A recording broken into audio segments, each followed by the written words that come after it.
All right, so wonderful Sunday morning, my friends, and heading out on my short breakfast ride on this lovely, beautiful machine, Maverick. So, what's new today? There's something very new on the bike and on me as well. So, what is that? Let's decode it. So, something on me which is brand new today is the helmet. Yes, the helmet, my friends. Yes, we did do a quick unboxing of the helmet other day, and yes, I did promise that I'm going to do a motovlog and share my experience with the helmet. So that's something what we are going to do today. So on top of it, the first thing is the comfort of the helmet is definitely at the next level, right? And all this what I'm telling you guys is in comparison to my previous helmet, which of course shouldn't really be a great comparison, because Axar, Apex, and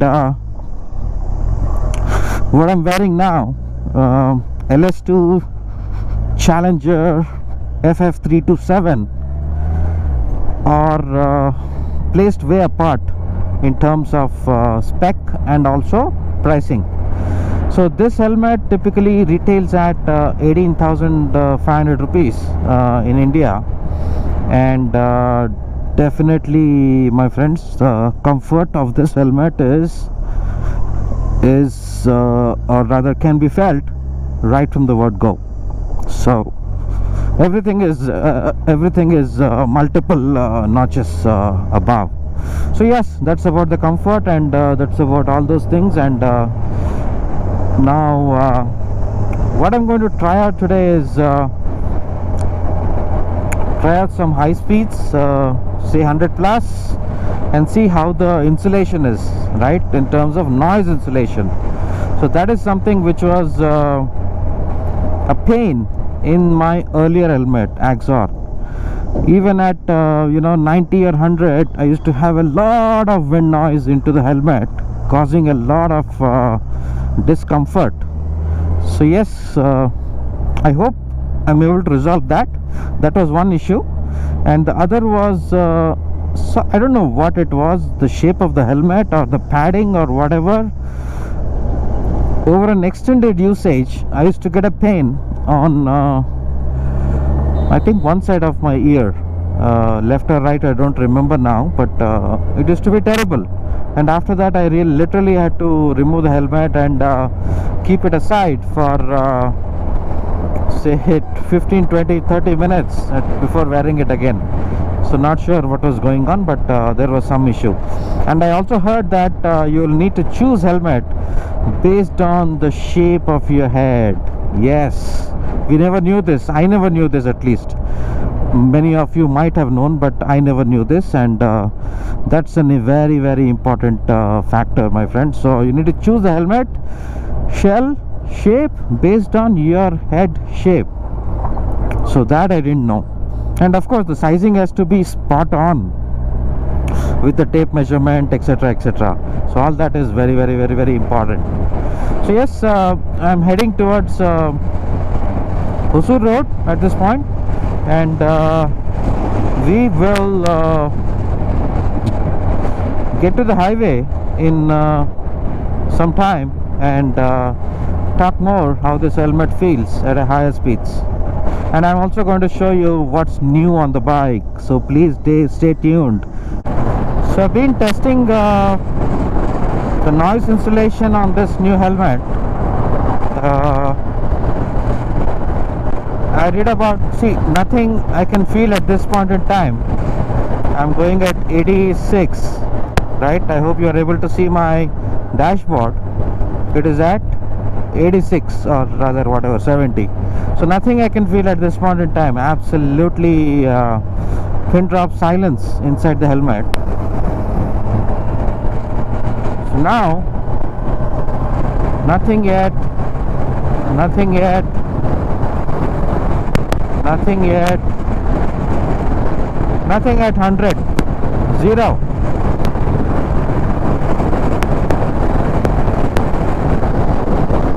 Nothing yet. So 110, 100 plus, 110, nothing. So I'm going to take this further, say about 120, then 130, 140, and see how it feels. You know, I'm not expecting this helmet to give me noise insulation at speeds like 160, 180 and 200, etc. But it can, if it can give me a good insulation at the practical touring speeds or cruising speeds of 120 to 140, I think that meets my requirement, and I'm super happy with that. So yeah, we are heading towards Murugan. Probably we'll go to Murugan, and there are a few friends riding there today. Probably catch up with them, have some breakfast, chit chat, and then get back home.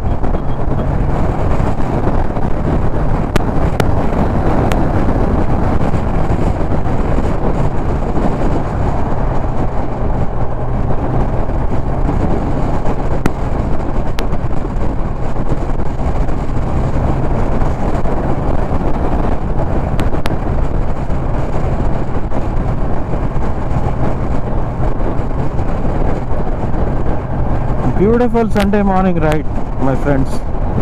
I would have really regretted had I not pushed myself to wake up and get ready for this ride.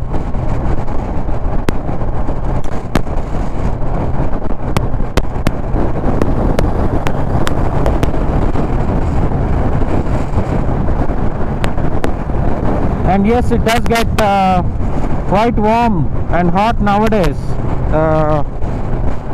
late in the mornings itself.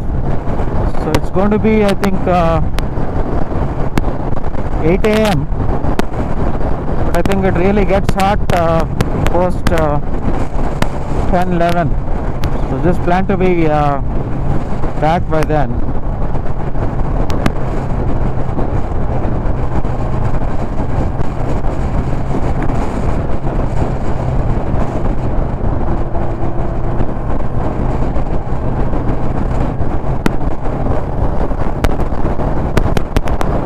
Yes, few accessories what I was talking about, which I have installed on the bike, are 3 of them.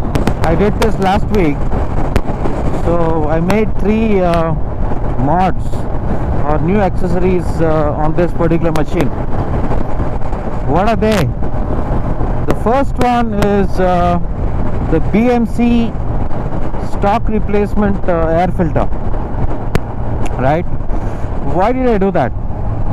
So a couple of reasons, right? So definitely BMC, the best in industry, no doubt about it, and it's a stock replacement, so you don't really play around too much with your intake system, or rather manipulate it too much. So another thing is it requires much less maintenance. So the prescribed maintenance of a stock filter, the original Kawasaki stock filter, is replacement once in 5,000-6,000 kilometers, which I think is too frequent change, right? See, this one BMC is about 25,000 kilometers. This is a maintenance interval which requires, of course, cleaning and oiling. That's about it, and it's a lifetime filter. You buy it once, you don't buy it again. So that's the reason I got it. And immediate difference what I feel is overall bike is able to breathe better, and throttle response, yes, it has improved. and bike feels smoother and less reluctant. Not that it was before, but it feels much more free revving, I will say, rather, yeah, if that's what is the right term. Feels more free revving. So yeah, so I think our one of our group guys is on the Z900. So okay, so that was one. That's why I got the BMC. Long story short. So the next one, what did I get? Yeah, I got Engine Ice. Engine Ice is a high performance coolant which is mostly used on super bikes and supercars, and wherever you feel that I think it needs enhanced level of cooling on the bike. So yes, I did feel that when I was riding this bike in the city, I did feel that it was heating up a lot, especially in the city. The fan comes on again and again, and all that. So yes, why not? It's a 4-cylinder machine, so it is expected to heat up.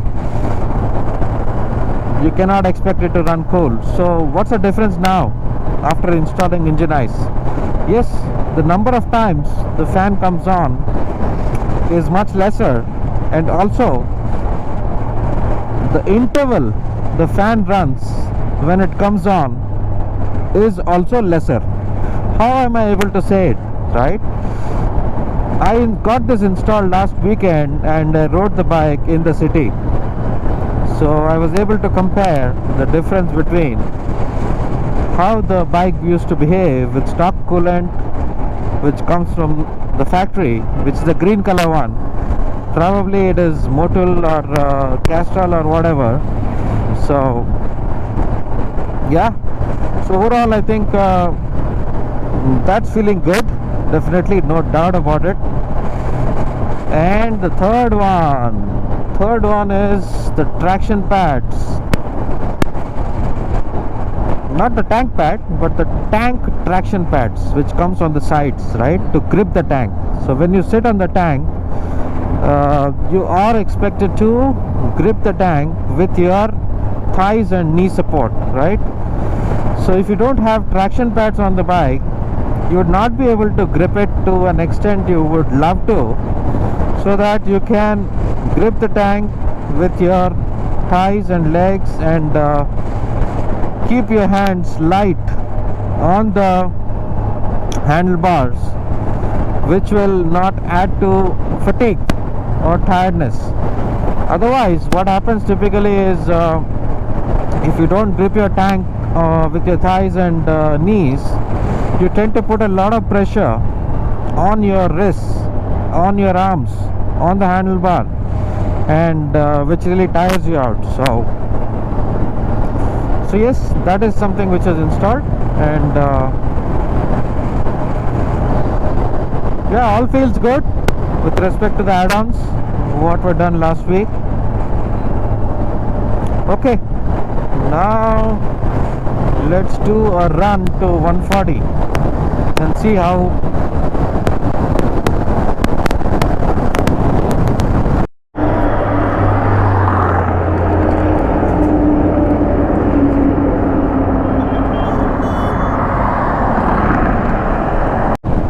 very scenic and beautiful drive, this stretch. I love this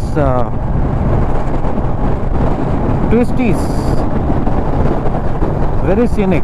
But only thing I wish is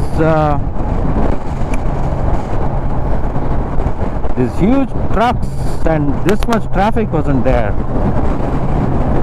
But still I think it's a lot better because it's morning